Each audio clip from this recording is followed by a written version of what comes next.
Hello everyone, welcome to Ekamais Academy. Today is 14th March 2025. So if you could see this picture, something marriage related segment ne తీసుకొని వచ్చాను. Can you guess what it is? Yes, type of marriage. Same culture, same caste లో జరిగే marriage ని ఏమంటారు?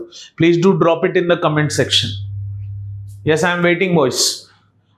Everyone, boys and girls, I am waiting for you. Same caste ethnic గ్రూప్లో చేసుకునే marriage ఏమంటారు? Yes true, endogamy. Yes true, endogamy. So రీసెంట్గా ఈ particular segment న్యూస్లో వచ్చింది సార్. అదేంటంటే endogamy and health disparities in India. ఎండోగామీలో ఆ సెగ్మెంట్ ఆఫ్ మ్యారేజ్ జరగడం వల్ల what are the disparities which are being seen? That is what the title of this particular segment has come in to picture. And introduction, what is endogamy, types of endogamy, purpose of endogamy చూద్దాం, key findings ఏంటి, అసలు CSIR and CCMB చేసింది ఏంటి, and health implications of endogamy ఏంటి, question of the day. Clear? So this is what we are going to see at the last. So a CSIR and CCMB study ఏం reveal చేస్తుందంటే endogamy అంట it's a major cause for population specific genetic diseases and impacts drug metabolism in India. అంటే ఈ విధమైన endogamy marriages చేసుకోవడం వల్ల మనకి population specific genetic diseases rise అయ్యే ఛాన్స్ ఉందంట, plus impacts drug metabolism in India. ఈ రెండు సెగ్మెంట్స్ని రివీల్ చేస్తూ అదొక రిపోర్ట్ రిలీజ్ చేసింది. క్లియర్?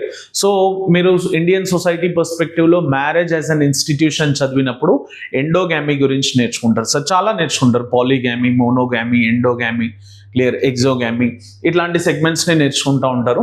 వాటి మీద యూపీఎస్సీలో మెయిన్స్ క్వశ్చన్ వచ్చే ఛాన్సెస్ ఎక్కువగా ఉన్నాయి సార్. జిఎస్ పేపర్ 1లో కానీ, ఎస్ఏలో కానీ, ఆర్ ఎథిక్స్ పేపర్లో మీకు ఏదైనా సెగ్మెంటల్ అప్రోచ్లో కేస్ స్టడీ ఇచ్చే ఛాన్స్ ఉంది. ఓకే, సో ఎండోగామీ అంటే బేసిక్ డెఫినేషన్. ఒకవేళ ఎండోగామీ గురించి క్వశ్చన్ వచ్చింది అనుకోండి, దాని బేసిక్ డెఫినేషన్ మీరు ఏం రాయబోతున్నారు అంటే, endogamy is a practice of marrying within a specific social, caste, ethnic, religious or tribal groups often enforced by traditional or legal norms. అంటే ఇప్పుడు for example, if I'm marrying within my social group, or within my particular caste group, or within my ethnic group. Clear? ethnicity is the same cultural pattern. For example, I may differ in caste. I am from Hyderabad. I may differ in caste. But my culture with other caste people matches. దాన్ని ethnicity అంటాం. లేదా different religious, within the religious group or tribal గ్రూప్లో పెళ్లి చేసుకుంటే అవి traditional and legal norms తోని attach అయి ఉంటే దాన్ని మనం ఎండోగామీ ప్రాక్టీస్ అంటాం sir. Which is the most common segment which we see in India. Endogamy is the most prevalent marriage type which happens in the marriage institutional system and the setup.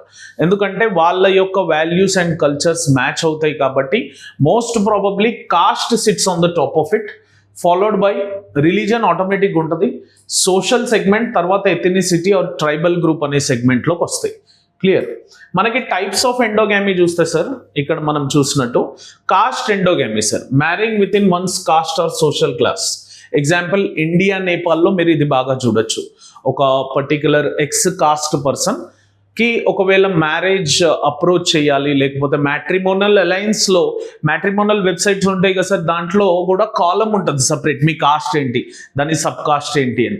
ఎందుకంటే India is a caste driven society, they want to marry within the particular caste system. So India and నేపాల్లో మీరు కనుక చూస్తే caste endogamy is one of the most prevalent method which is stick to that particular marriage as an institution.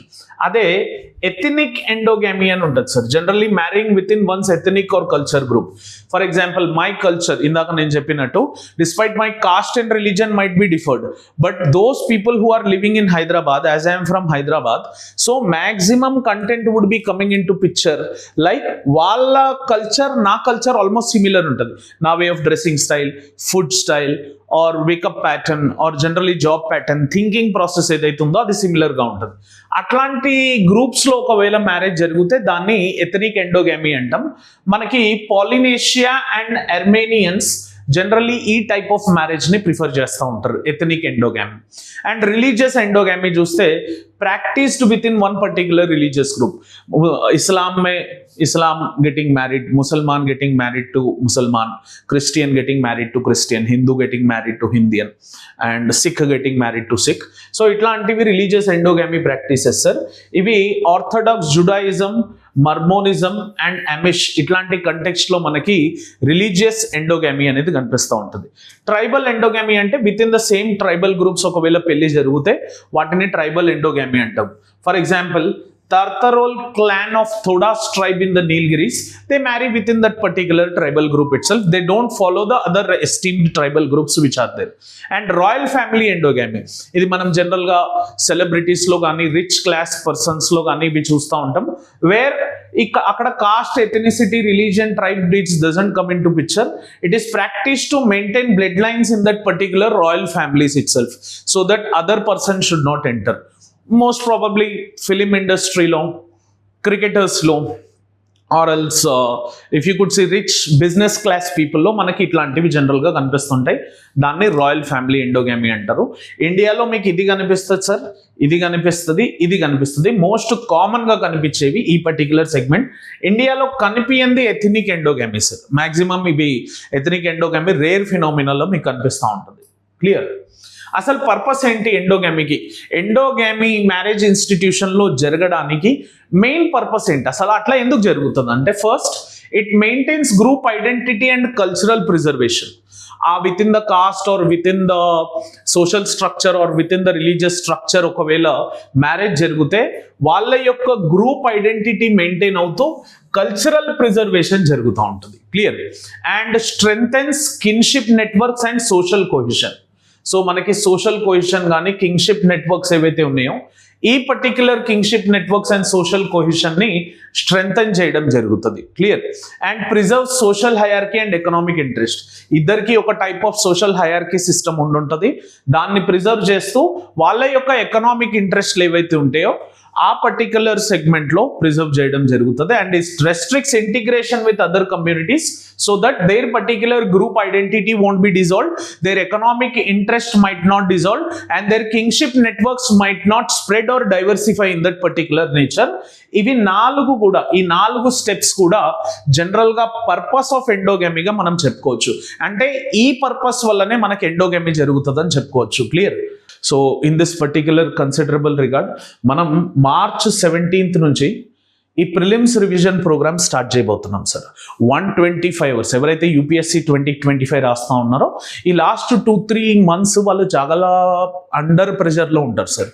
కొన్ని ఏరియాస్లో వాళ్ళకి ఉన్న loop హోల్స్ని cover చేసుకోలేకపోవడం కానీ, ఫాస్ట్గా రివిజన్ని క్యాచప్ చేసుకోలేకపోవడం కానీ, లేకపోతే ప్రీవియస్ ఇయర్ క్వశ్చన్స్ ఎట్లా సాల్వ్ చేయాలి, లేకపోతే మాక్ టెస్ట్లో ఉన్న క్వశ్చన్స్ ఎట్లా సాల్వ్ చేయాలి, చీట్ కోడ్స్ని ఎలా అందుపరుచుకోవాలి అన్న సెగ్మెంట్ మీద మనకి 125 అవర్స్ ప్రోగ్రామ్ డిజైన్ అయింది సార్. ఇది యూపీఎస్సీ 2025 రాసే వాళ్ళకి పర్ఫెక్ట్ చాయిస్ అని నేను చెప్తా. అండ్ ఇది చాలా తక్కువ రీజనబుల్ ప్రైస్లో ఇవ్వడం జరుగుతుంది సార్. మీరు యాజ్ సూన్ యాజ్ ఫాస్ట్గా ఎన్రోల్ చేసుకుంటే 2,999 రూపీస్కి మాత్రమే ఇది ఇవ్వడం జరుగుతుంది. దీంట్లో ఒక బోనస్ కూడా అటాచ్ అయింది. ఎవరైతే ఇది ఎన్రోల్ చేసుకుంటారో ఈ కోర్స్కి, వాళ్ళకి టెస్ట్ సిరీస్ ఏదైతే ఉందో ఆ టెస్ట్ సిరీస్ని కేవలం 999కే ప్రొవైడ్ చేయడం జరుగుతుంది. ఇది ఎన్రోల్ చేసుకున్న వాళ్ళకి ఇది బోనస్ ఆఫర్ అన్నట్టు. అంటే ఈ 999 కట్టేస్తే మీరు టెస్ట్ సిరీస్ రాసేయచ్చు. బయట 10,000-15,000 ఉన్న టెస్ట్ సిరీస్ మీకు కేవలం 999కి మాత్రమే వస్తుంది. సో ఈ పర్టికులర్ ఆఫర్ని అవైల్ చేసుకొని మీ యొక్క ప్రిపరేషన్ని చాలా స్మూత్గా హ్యాండిల్ చేసే ప్రయత్నం చేయండి. అండ్ ఈ టీంలో major Oberoi sir would be leading. Sir polity segments deal చేస్తారు, Vijay sir ancient history, most of the portions Vijay sir deal చేస్తూ ఉంటారు. నా వరకు వచ్చేసరికి నేను జోగ్రఫీ సెగ్మెంట్ని డీల్ చేస్తూ ఉంటాను. Venkatesh sir medieval and modern history deal చేస్తూ ఉంటారు. సో ఈ 4 ఎక్స్పర్ట్ ఫ్యాకల్టీ మీ యొక్క ప్రాసెస్ని, మీ యొక్క ఎగ్జామినేషన్ ప్రిపరేషన్ని స్మూత్ చేసే ప్రయత్నం చేస్తూ ఉంటారు. So enrol as soon as possible. నిన్న జరిగిన Group 2 ఎగ్జామినేషన్లో కూడా మా యొక్క కోర్సులు ఏవైతే ఉన్నాయో వాటి నుంచి బాగా క్వశ్చన్లు రావడం జరిగింది. ఇది క్వశ్చన్ పేపర్ రాసిన వాళ్ళు, ఎన్రోల్ అయిన వాళ్ళు చెప్పడం క్లియర్, మీరు త్వరలోనే చూస్తూ ఉంటారు. Clear? Moving further in to situation, మనకు సిఎస్ఐఆర్ అండ్ సిసిఎంబి చేసిన స్టడీలో ఇంపాక్ట్ అసలు ఈ కీ ఫైండింగ్స్ లో ఏమి ఇచ్చింది, నేను జస్ట్ హెడ్ లైన్ లో ఒక ఇంపాక్ట్ మాత్రమే చెప్పున్నాను. కాకపోతే వాళ్ళు ఒక డీటెయిల్డ్ రిపోర్ట్ ఇచ్చినారు సార్, దాంట్లో నుంచి కొన్ని పాయింట్స్ ని మాత్రం నేను టేక్ ఆఫ్ చేయడం జరిగింది. ఫస్ట్ వాళ్ళు ఏమంటారంటే ఈ ఎండోగామీ వల్ల impact of endogamy on genetic disorders, high prevalence of population specific hereditary diseases వస్తాయి అంటున్నారు.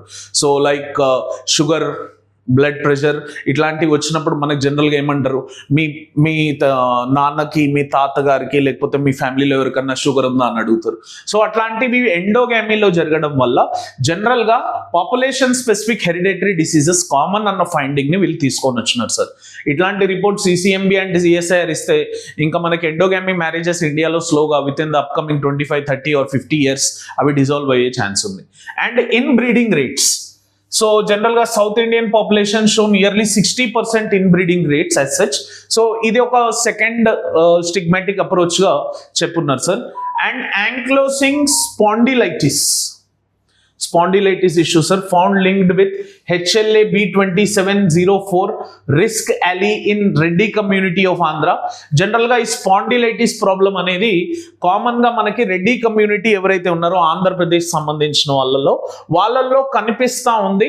అది ఎండోగామీ మ్యారేజెస్. జనరల్ గా Reddy community tends to marry the Reddy community in general. నేను ఆంధ్రప్రదేశ్ అండ్ తెలంగాణ చూస్తే ఆ స్పాండిలైటిస్ ప్రాబ్లం అనేది కామన్ గా ప్రివేల్ అవుతూ ఉంది అన్న కేస్ స్టడీని మీరు ఇచ్చున్నారు sir. This might not be 100% true, but 90% findings are very great. Clear. And drug metabolism variability, sir. This is most important. Genetic variations alter response to the drugs like tacrolimus and warfarin. So ఇది general గా ఇమ్యూనోసప్రెసెంట్ sir. And వార్ఫిన్ అనేది యాంటీకాగ్యులెంట్ requiring personalised medicine. So ఈ variability ఏదైతే ఉందో drug medicine metabolism variability that generally tends to differ and diversify అవుతుందని చెప్తా ఉన్నారు. And need for genetic screening. ఇట్లాంటి ఎండోగామీ మ్యారేజెస్ ఎక్కడైతే జరుగుతాయో అవి జెనెటిక్ స్క్రీనింగ్స్ ఏవైతే ఉంటాయో దాన్ని ఓవర్కమ్ చేయాలని చెప్తా ఉన్నారు. For example essential for early detention and management of hereditary diseases. నన్ను అడుగుతే జనరల్ గా ఇట్లాంటి మ్యారేజెస్ ఎండోగామీ జరిగినప్పుడు సీక్వెన్స్ ఆఫ్ హెరిడిటరీ డిసీజెస్ ఫాలోవేజ్ ఉంటుంది కాబట్టి మీరు పోస్ట్ 30-35 years దాటగానే జనరల్ గా మీరు రెగ్యులర్ స్క్రీనింగ్ అట్లీస్ట్ 1 year ఒకసారి మొత్తం హెల్త్ చెకప్ చేసుకోవడం పర్ఫెక్ట్ అని అదొక ఫైండింగ్ ఇస్తా ఉంది. సో ఇవి findings sir, not the final outcomes. Findings కి ఫైనల్ అవుట్కమ్స్ కి డిఫర్ అవుతాయి సార్. ఇవి వీళ్ళు ఫైండ్ అవుట్ చేసిన పాపులేషన్, వీళ్ళైతే మొత్తం ప్రతి ఒక్కరిని క్యాలిక్యులేట్ చేసి చూసుంటారు కదా, కొంతమంది శాంపుల్స్ ని టెస్ట్ చేసుకొని మాత్రమే చూసుంటారు. So findings are different from final reports as such. We have to focus on that particular point. మరి ఈ ఎండోగామీ వల్ల genetic risk of inbreeding health implications వస్తున్నాయని చెప్పారు. దాన్ని కన్సిడరేషన్ లో తీసుకుంటే inbreeding depression increases homozygosity for recessive disorders reducing disease resistance. దాన్ని inbreeding depression అంటారు సార్. జనరల్ గా యానిమల్స్ లో exclusively like polar bears లో, బ్రౌన్ బియర్స్ లో ఇట్లాంటి ఇన్బ్రీడింగ్ డిప్రెషన్స్ జనరల్ గా కనిపిస్తూ ఉంటాయి. సో ఎండోగామీ వల్ల ఇట్లాంటి ఇన్బ్రీడింగ్ డిప్రెషన్స్ అనేవి పెరిగే ఛాన్స్ ఉన్నాయని చెప్తా ఉన్నారు. And also reduced genetic diversity మనకి limits adaptability to environmental changes and raises susceptibility. ఈ విత్ ఇన్ ద ఎండోగామీ చేయడం వల్ల మనకి జెనెటిక్ డైవర్సిటీ అనేది పెరగదు. Genetic diversity or DNA structure or metabolism rate simple గా సేమ్ స్ట్రాండ్ లో ఉంటుందని పర్టికులర్ రిపోర్ట్ చెప్తా ఉంది. And accumulation of harmful mutations, ఇది చాలా important sir. For example it leads to higher risk of genetic diseases over generation by generation ఇవి transfer అవుతూ వస్తూ ఒక హెరిడేటరీ కంపల్సరీ డిసీజ్ కాంపోనెంట్ గా మారే ఛాన్స్ ఉంది. And population specific health risk ఏవైతే ఉన్నాయో like genetic clustering causes unique mutations and disease patterns ని within the sequel nature of the hereditary segment అది చేంజ్ అయ్యే ఛాన్స్ ఉంది. అట్లా ఈ 4 కూడా మనకి as a risk health implications of ఎండోగమీగా గుర్తించడం జరిగింది. సో ఈ కీ ఫైండింగ్స్ ఇంపార్టెంట్ సార్. దీంట్లో 1-2 పాయింట్లను కూడా మీరు ఎండోగమీ మీరు సోషాలజీ ఆన్సర్స్లో కానీ ఇండియన్ సొసైటీ ఆన్సర్స్లో కానీ వీటిని 1-2 స్టేట్మెంట్స్గా వాడితే that might help examiner to check your diversity levels and the perception levels. Clear? So coming to the question of the day, as this endogamy మొత్తం కాస్ట్ సిస్టమ్ మీద ఉంది కాబట్టి ఒక క్వశ్చన్ కాస్ట్ సిస్టమ్ మీద ఫ్రేమ్ చేశాను sir. Caste system is assuming new identities and associational forms in India. Hence the caste system cannot be eradicated in India comment. ఇప్పుడు endogamy పోవాలంటే obviously ఆ కాస్ట్ సిస్టమ్ ఏదైతే మేజర్గా మ్యారేజ్తో ముడిపడి ఉందో ఆ కాస్ట్ సిస్టమ్ ఎరాడికేట్ అయితే కానీ ఈ ఎండోగామి లాంటి మ్యారేజెస్ ఇండియా లైక్ సొసైటీస్లో ఎండ్ కావు. So hence caste system cannot be eradicated in India comment. ఎందుకంటే that has been set in deep roots of culture, values, ఇంకా 100 చెప్తారు సార్ కాస్ట్ని ఫాలో అయ్యే వాళ్ళు. కాకపోతే కాస్ట్ అనేది నువ్వేం పని చేస్తున్నావు అన్న దాని మీద నీ కాస్ట్ ఏంటో డిపెండ్ అవుతుంది, కానీ నువ్వు ఈ కాస్ట్ కాబట్టి ఈ పని చేయాలన్నది రూల్ లేదు. ఇప్పుడు for example I'm teaching, I'm a Brahmin class, if I go fight at the border Kshatriya class, if I do business I'm a Vaishya class, if I do the works I belong to, if I do some service oriented works, if I do some works which are done by Shudras, then I would be belonging to Shudra class. Atla working class aithe Shudra class, business cheste Vaishya class, fight చేస్తే క్షత్రియ class, teaching చెప్తే Brahman class. మరి ఇప్పుడు నాలో అన్ని కాస్ట్లు indulge అయి ఉన్నాయి. So what cost you want from my side? So నా work profile ఏందో దాని బేసిస్ మీద నా కాస్ట్ సిస్టమ్ ఉంటుంది సార్. కానీ దాన్ని మొత్తం ట్రాన్స్ఫార్మ్ చేసి దాన్ని ఒక లీగల్ ఇన్స్టిట్యూషనల్గా మార్చే ప్రయత్నం ఇండియాలో జరుగుతుంది. Unless and until caste eradicates in India, the development process would be limited as such. Clear? Hopefully అందరికీ ఈ వీడియో నచ్చినట్టయితే please do like it and share this video and subscribe to Ekam IAS Academy channel and click on the bell icon for the continuous notifications. Thank you for watching this video. Have an awesome day. Jai Hind.